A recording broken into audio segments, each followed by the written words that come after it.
요새 몇 주간 여러분들과 나누는 말씀은 성소에 대한 얘기를 하고 있습니다. 성소, 하나님과 우리가 함께하는 거룩한 곳, 그게 성소죠, 그죠?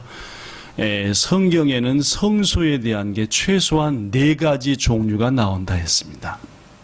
2주간에 걸쳐서 소개한 성소는 눈에 보이는 건물로 지어진 성소 얘기하고 있는 중입니다. 기억나시죠? 이거 기억 안 나면 안 됩니다. 그죠? 하나님과 우리가 함께 거하고 함께 동거할 성소를 하나님은 우리가 세우기를 원하신다.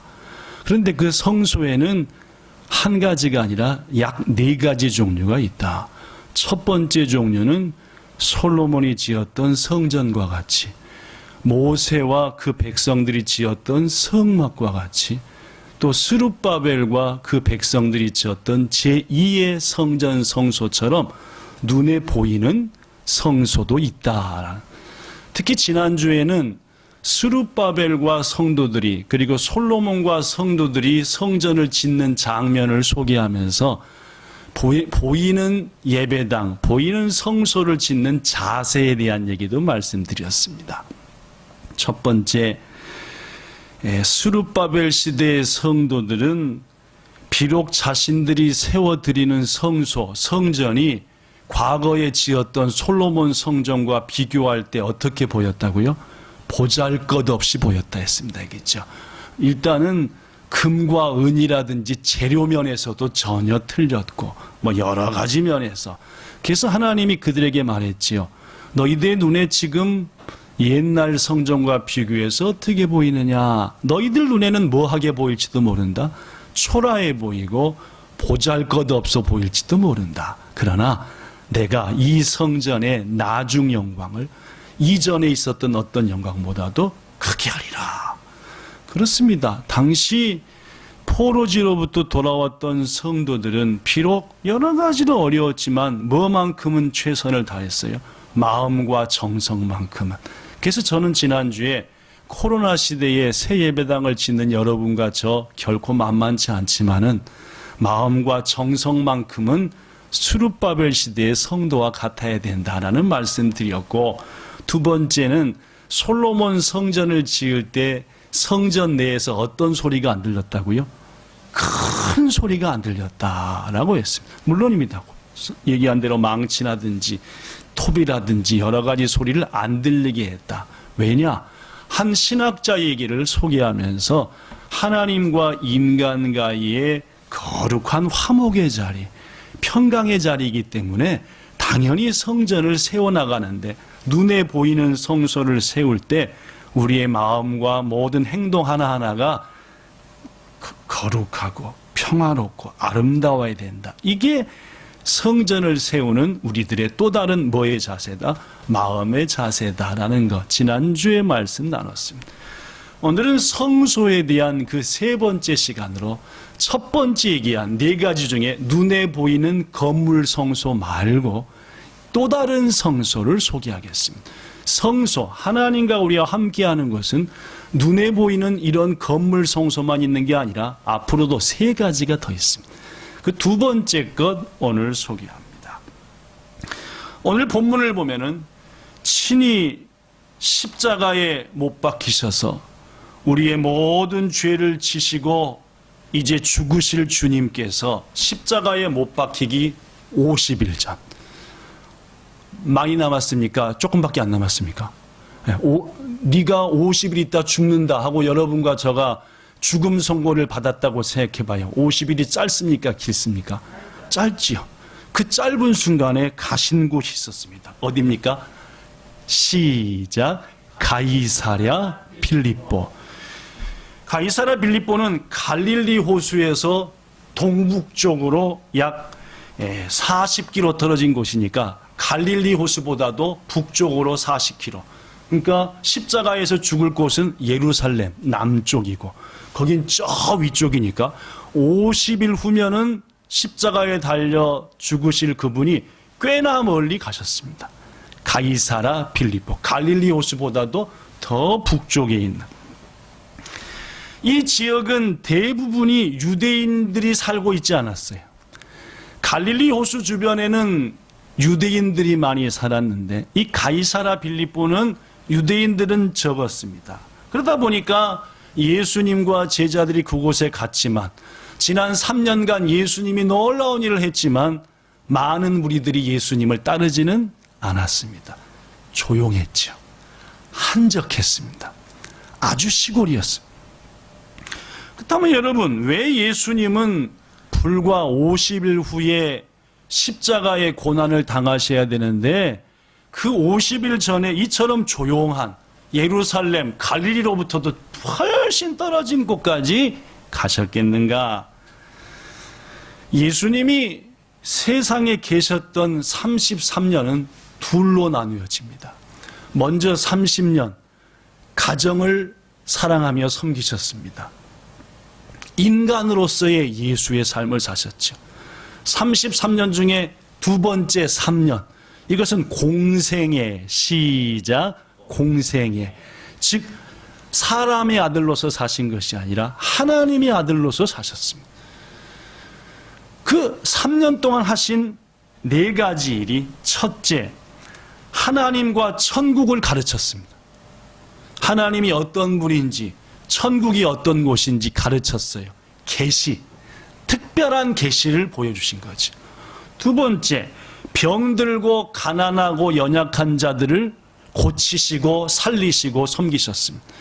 이 3년 동안 하신 거예요. 30년 동안은 안 하셨습니다.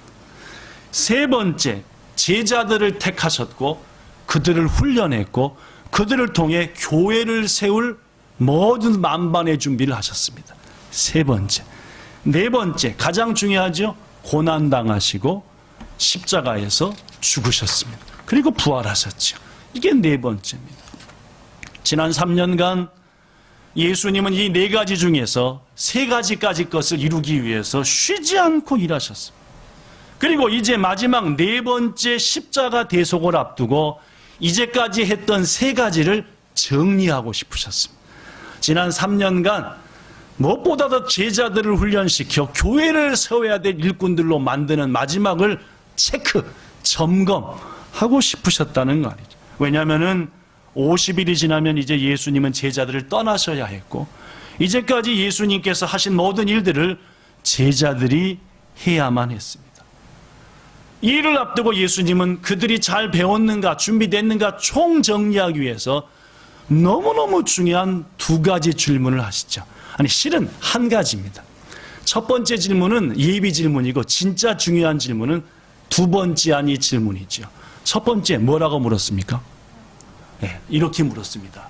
얘들아, 사람들이 나를 누구라 하더냐? 라고 물었습니다. 나에 대해서 사람들이 누구라고 하더냐? 라고 물었습니다. 왜 와자 조용한 곳에 가셨다고요? 이런 시간을 가지고 싶으셨거든요. 제자들과 자신과만의 시간. 이들을 훈련시킨 3년을 잘 정리하고 싶은 시간. 그래서 거기 가신 겁니다. 사람들이 나를 누구라 하더냐? 뭐라고 대답했습니까? 어떤 사람은요, 세례 요한이라고 했고요. 어떤 사람은요, 엘리와 같다 했고요. 어떤 사람은 예레미야나 선지자 중에 하나라고 했습니다. 이 질문에 대한 대답은 사실 별로 안 중요합니다. 지금 이 질문이 더 중요하죠. 그랬더니 예수님께서 제자들의 답을 들으시고 진짜로 하고 싶은 질문을 하셨습니다. 뭐였지요? 물론입니다. 너희들은 나를 누구라고 생각하느냐? 너희한테 내가 누구냐? 라고 물으셨죠. 이게 오늘 메시지에서 첫 번째로 중요한 겁니다. 저는 여러분에게 예수님께서 묻는 것과 똑같이 묻습니다. 여러분의 주위 사람들이 예수님에 대해서 혹시 뭐라고 얘기합니까? 어떤 사람은 말하지요. 세계 4대 성인 중에 하나입니다. 인간들이 존경할 만한 참 멋진 스승이시지요. 그러나 중요한 것은 사람들이 예수님에 대해서 뭐라고 생각하고 뭐라고 말하는 것보다 더 중요한 것은 여러분과 저한테 예수님은 누구냐라는 겁니다. 자, 여러분의 마음을 향해서 묻습니다. 자, 묻는 겁니다. 당신에게 있어서 예수님이 누구십니까? 라고 묻는다면은 여러분과 저는 뭐라고 대답하겠냐 그 말입니다. 여러분의 남편이, 아내가, 여러분의 부모님이, 자녀가 엄마한테 예수님은 누구야? 당신한테 예수님은 어떤 존재야? 라고 물으셨을 때에 여러분은 거기에 대해서 뭐라고 대답하시냐 그 말. 인도의 정신적, 사회적 지도자로서 대통령까지 되신, 대통령은 안 됐다 그죠? 유명한 독립운동가였던 마하트마 간디, 인도의 영웅입니다. 그죠? 잠시 남아프리카 공화국의 만델라하고 제가 착각을 해서 대통령은 아닙니다. 이 간디라고 하는 분은 자신의 인생의 모든 중심 기초를 산상수훈에 두었습니다. 마태복음 5장, 6장, 7장이야말로 인간이 사는데 모든 삶의 기준이다 해서 마태복음 5장부터 7장까지를 영어로 자기네나 말로 달달 외웠대요. 대단한 분입니다. 그죠? 그걸 다 외우고 산상수훈처럼 살았고, 간디는 평생 그 산상수훈의 말씀대로 살려고 애썼는데, 그러나 중요한 것 하나, 당신에게 예수는 누구십니까? 라고 물었을 때에 간디는 이렇게 대답합니다. 도덕적, 철학적 스승이지요? 라고 대답. 그에게 예수님은 주가 아니었습니다. 그에게 예수님은 자신이 따를 유일한 주인이 아니었다는 말입니다. 다만 훌륭했던 분, 에라이 했던 분, 인류 역사상 참으로 존경할 만한 분, 훌륭한 인간, 그 이상도 이하도 간디에게는 아니었다. 전 여러분한테 다시금 묻습니다. 이곳에 함께한 여러분에게 예수님은 어떤 분입니까? 여러분과 저한테 예수는 누구냐? 이것에 대해서 확실하게 하시기 위해서 예수님은 십자가에 죽으시기 딱 50일 전 제자들을 데리고 어느 방해도 받지 않는 곳에서 제자들 하나하나에게, 베드로야, 마태야, 그들 하나하나에게 예수님이 누구신지를 확인하고 싶으셨다는 말입니다. 제자들은 함부로 대답 못했습니다. 정리가 안 됐던 것 같습니다. 너희한테 난 누구냐? 사람들은 엘리야? 세례 요한 얘기하는데 너희한테 나는 누구냐? 그때 여러분이 아는 대로 예수님의 12제자 중에 하나였던 베드로가 대답합니다. 뭐라고 대답했죠? 이렇게요. 시작. 주는 그리스도시요 살아계신 하나님의 아들이십니다. 아나타와 이케루 카미노고 그리스도 데스. 영어 킹제임스 버전에는 도트 아트, 영어 후추 효견으로 하면은 You are the Christ, the Son of the Living God. 그대로 번역하면은 아나타와 그리스도 이키테이루 카미노 무스코데스라고 대답했어. 놀라운 대답이었죠. 예수님은 이 베드로의 대답을 매우 귀중히 여기셨습니다. 오늘 본문 17절에 보니까 시몬아 복이 있구나 너한테. 이를 대답하게 하고 알게 한 것은 너의 조상, 너 자신도 아니고 하늘에 계신 하나님이시구나.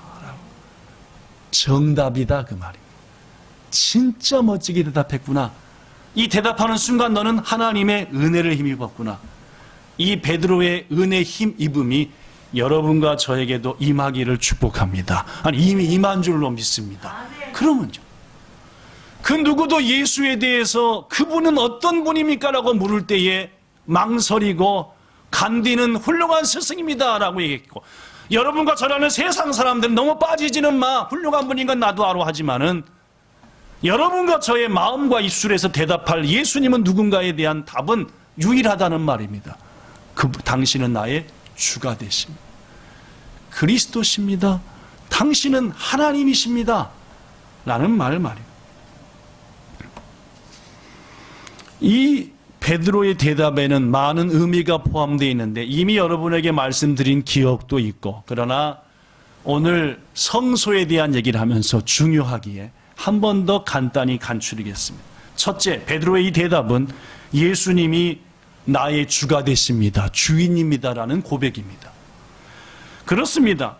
예수는 역사 속에 등장했던 한 훌륭한 성인이 아닙니다. 고로 예수님은 요한복음 13장 13절에 너희가 나를 선생이다, 또는 주님이다라고 말하는 것이 옳다라고 했습니다. 그렇습니다. 예수님은 제자들에게도 여러분과 저에게도 주인이셔야 합니다. 우리의 모든 인생의 주인, 크리스천, 기독교인, 무슨 뜻입니까? 예수를 주로 믿고 사는 자, 기독, 간지로 한문으로 기독이라는 것은 예수란 뜻입니다. 기독교는 예수교란 뜻과 똑같습니다. 한문으로 바꿀 때 기독이라고 한 겁니다. 그리스도가 기독하고 비슷하잖아요. 그렇죠? 그렇게 해서. 사랑하는 성도 여러분, 여러분과 저에게 있어서 예수님은 주인이십니다. 내가 주인이고 내 남편이 주인이고 내 직장이 주인이고 자식이 주인처럼 사는 사람들이 너무나 많지만 여러분과 저에게는 그 누구가 주인이 아니라 우리의 유일한 주님은 예수님이시다. 이 고백이 주는이라는 고백입니다. 두 번째, 베드로의 고백은 그 주님이 나의 그리스도가 된다는 뜻입니다. 그리스도라고 하는 말은 헬라어로서 기름 부음을 받았다라는 뜻입니다. 헤브라이어로는 메시아라는 똑같은 말이에요. 메시아, 그리스도, 기름 부음 받았다. 똑같은 말입니다. 전부 다. 메시아, 그리스도, 기름 부음 받았다. 똑같은 말. 그러면 성경에서 기름 부음 받는 것은 세 종류의 사람이 기름 부음 받습니다. 첫째, 누가 기름 부음 받습니까?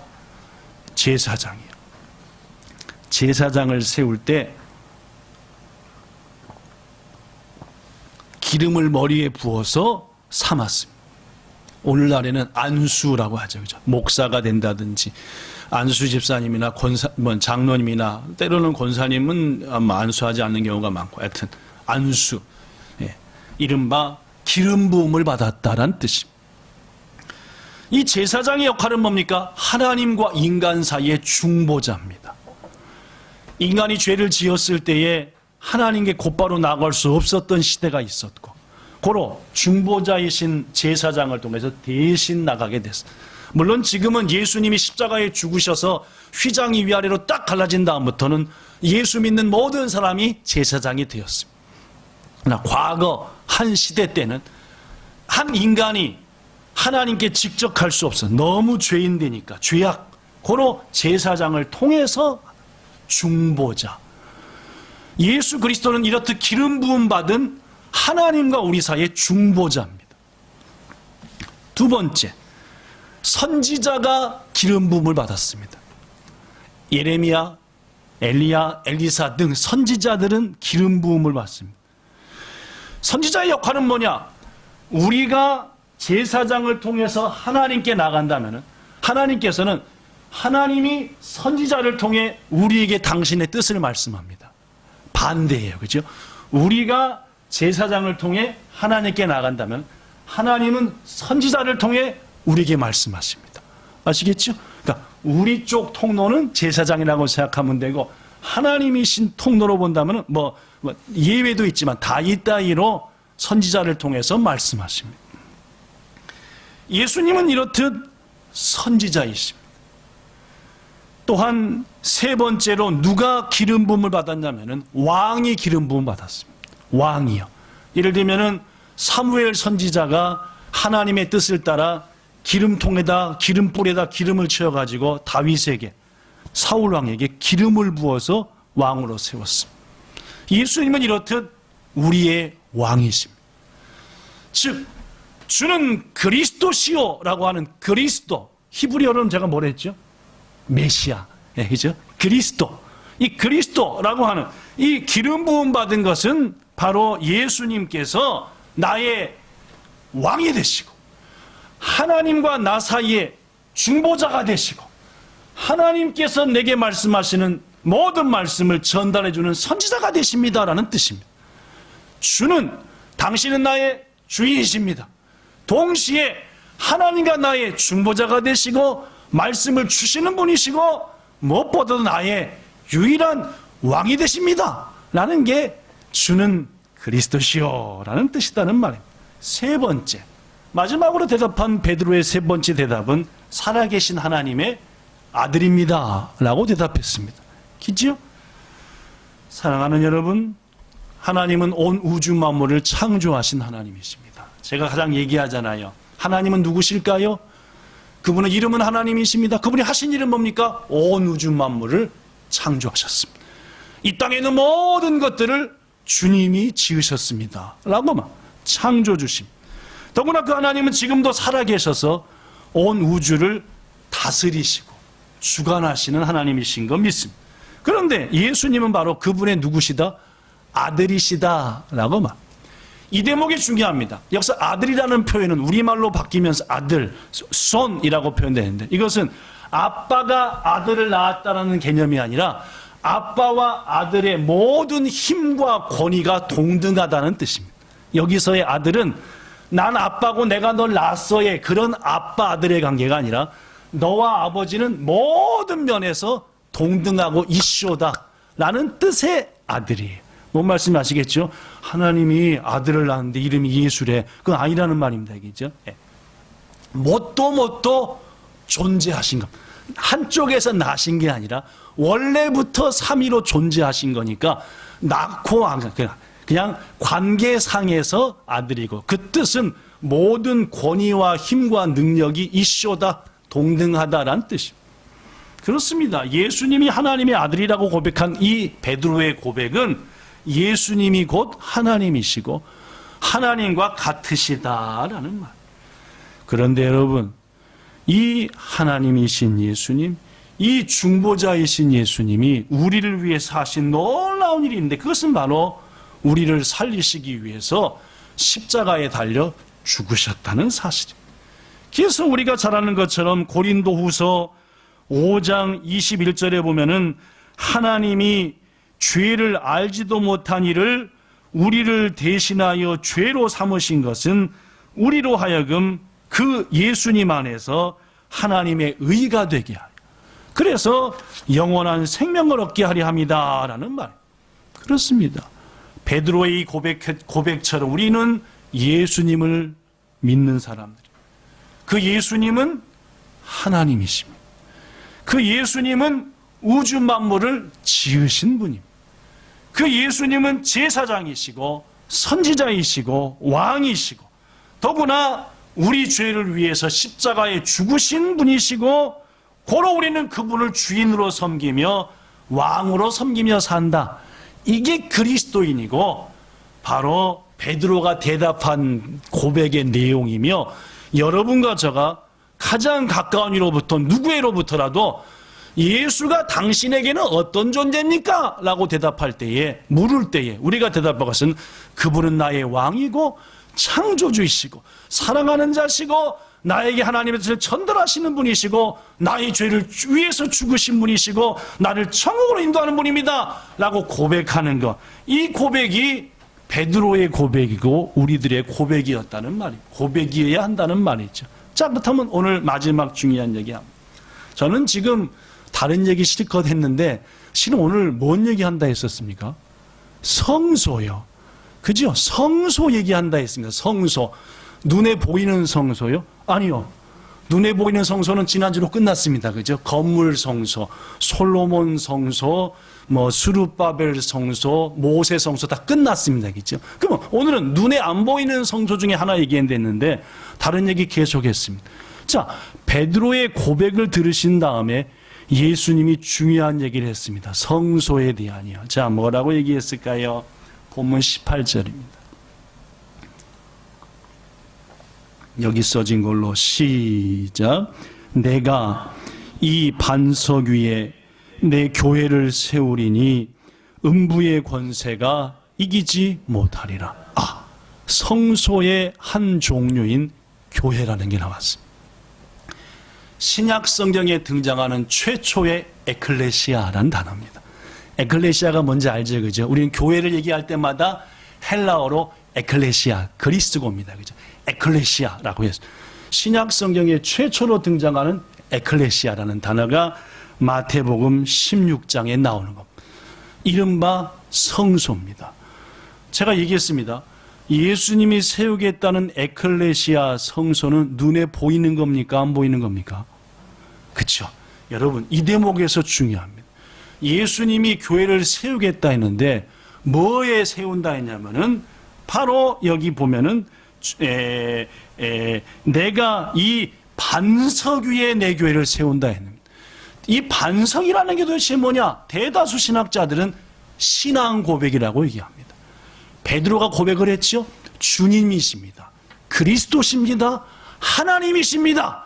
당신은 나의 주인이십니다. 라고 했는데 이 신앙의 고백, 예수님은 나에게 이런 분입니다 한 이 고백이 바로 뭐이다? 반석이다.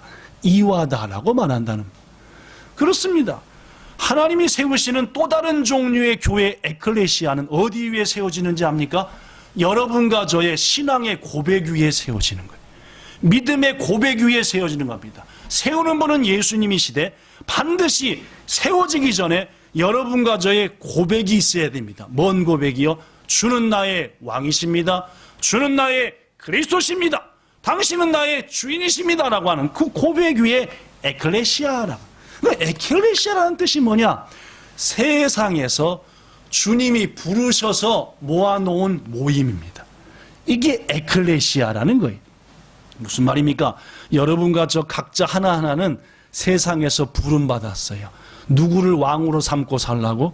예수를. 누구를 주인으로 삼고 살라고요? 예수님을요.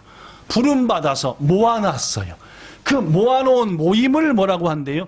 에클레시아, 교회라고 합니다. 이 에클레시아, 이 모임은 보이는 건물 성소하고는 다른 의미입니다. 즉 우리 본향교회는 두 개의 교회가 존재합니다. 첫째, 이 교회, 솔로몬 성전과 같은 이 교회, 이 보이는 눈에 보이는 건물 교회가 존재함과 동시에 또 다른 교회 하나가 우리 본향교회 안에 존재합니다. 에클레시아, 뭡니까? 예수님 안에서 세상을 부름받은 여러분과 저의 모임, 공동체. 교회 건물이 없어도 이 공동체는 존재합니까? 안 존재합니까? 존재하는 거예요. 우리 교회가 잠깐 동안 사정이 있어서 건물이 다 없어져 버렸다 하더라도 에클레시아 교회, 공동체 교회는 존재한다는 말이지. 자, 존재하기 위해서 가장 중요한 게 뭡니까? 아까도 말했다시피 여러분과 저의 신앙의 고백입니다. 각자가 당신은 나의 주, 당신은 나의 왕, 당신은 나의 그리스도, 날 위해 죽으신 스쿠이누시라고 하는 이 고백들이 하나하나 모여져서 우리들의 모임, 이 공동체가 이대로 긴시공원에 가 있으면은 긴시공원에 본향 에클레시아가 있는 거죠. 이대로 요요기 공원에 가 있으면 요요기 공원에 본향 공동체, 우리들의 모임이 존재하는 것이고. 말씀을 마칩니다. 사랑하는 성도 여러분, 새 예배당 보이는 건물 성소도 멋있게 져야 되지만 실은 더 중요한 것은 보이지 않는 에클레시아 공동체입니다. 교회가 아름답다, 이쁘다 하는 것은 보이는 건물이 아름답다가 아닙니다. 우리 본향교회가 새로 세우는 이진호의 예배당과 건물보다 훨씬 멋있던 교회, 아름다운 교회는 온 세계에 가득합니다. 우리는 그들이 지은 그 멋진 건물과 스룹바벨 시대의 성도들처럼 비교할 때에 초라해 보일지도 모릅니다. 우리들이 진정으로 아름답게 꾸며야 될 교회는 본향 에클레시아 공동체. 여러분과 저를 통해서 만들어진 이 공동체가 서로 사랑하며 예수님을 주인으로 여기며 우린 주님 안에서 한 가족입니다. 패밀리입니다. 여기며 아끼고 규정이고 이 공동체, 이게 에클레시아 공동체고 주님은 그 본향 공동체를 이 땅에 아름답게 하기를 원하신다는 거예요. 새 예배당 못지않게 말입니다. 초대교회 성도들이 예수를 믿는다 하면은 사자의 밥이 되고 목이 끊기고 십자가에 박혀 죽고 했습니다. 길을 가다가 딱 보니까 예수를 주로 믿고 사는 사람 같아요. 용기를 얻고 싶어요. 서로 간증하면서. 근데 그냥 있기날이 나 그리스도인인데 했다가는 발각되어 죽을지도 모르겠어요. 그래서 그들끼리 쓴 암호가 있었습니다. 뭐였습니까? 물고기 한 마리를 그렸어요. 물고기 한 마리를 머리통만 딱 그리면은 아이떼가 알면은 꼬랑지를 그려놓고 물고기에 꼬랑지를 그려놓으면은 아이떼가 물고기. 그래서 초대교회 그리스도인들이 암호로 당신 크리스찬이야? 크리스찬이야. 대답하는 게 물고기를 절반씩 그리는 거였습니다. 여러분이 언젠가 얘기했지만 물고기는 바다 물고기 말입니다. 헬라어로 뭐냐면은 따라하십시오. 익두스. 시작. 익두스. 익두스라는, 이 익두스는 5개 단어로 되어 있습니다. 그 5단어의 맨 첫 거, 익 할 때 이는 예수스, 즉 예수라는 말이고, 크 할 때 크는 크리스투스 하는 그리스도라는 말이고, 세 번째 데오스, 익두 할 때 두, 이거는 데오스 하나님이라는 말이고, 익두 우 하는 이것은 휘오스 아들이라는 말이고, 스는 소조메테 구원자, 구원하시는 분 해서 익두스라고 하는 것은 5단어, 예수 그리스도 하나님의 아들 구세주라고 하는 5단어를 첫 단어씩만 떼서 만든 게 익두스입니다. 그래서 초대교회 그리스도인들은 머리통을 그리면은 꼬랑지를 그려서 나도 그리스도인이요, 꼬랑지 그리면은 머리통을 그려서 나도 그리스도인 하고 서로 고백을 하며 용기를 주고 간증했다.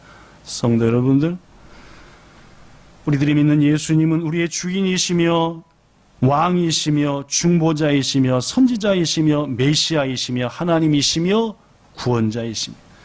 이것을 믿는 사람만이 온전한 그리스도인입니다. 부디 익두스의 신앙으로 완전히 거듭나 또 다른 본향 교회인 본향 에클레시아 공동체도 아름답게 꾸며나가 보이는 건물 못지않게 이 땅에 영향력을 끼치고, 아까 권사님 기도한 대로 그 지역에 구원받을 자들을 완전히 주께 인도하는 아름다운 교회를 세워나가는 여러분과 저 모든 성도 되기를 예수님 이름으로 축복합니다. 기도하겠습니다. 좋으신 하나님, 성경에는 성소에 대한 말씀이 최소한 4가지로 나오고, 오늘 그 2번째 시간 눈에 보이지는 않지만 예수님을 믿는 자, 주로 여기는 자들이 모여서 세운 본향 에클레시아 공동체, 교회에 대해서 말씀 나눴습니다. 우리 교회의 겉모습이 점점 아름다워지듯이 우리의 공동체의 모습도 점점 아름다워지게 하시되, 다음 주는 어떻게 해야만 이 공동체가 아름다워지고 주님의 뜻을 이루는가 증거하여 아름다운 본향 공동체를 세워 이 땅에 빛이 되고자 하오니, 주님 우리를 마음껏 세워주시고 마음껏 자라게 하시고 써주시옵소서. 이 귀한 일에 세워나가시는 주의 은혜를 찬송하며 예수님 이름으로 기도드리옵나이다. 아멘.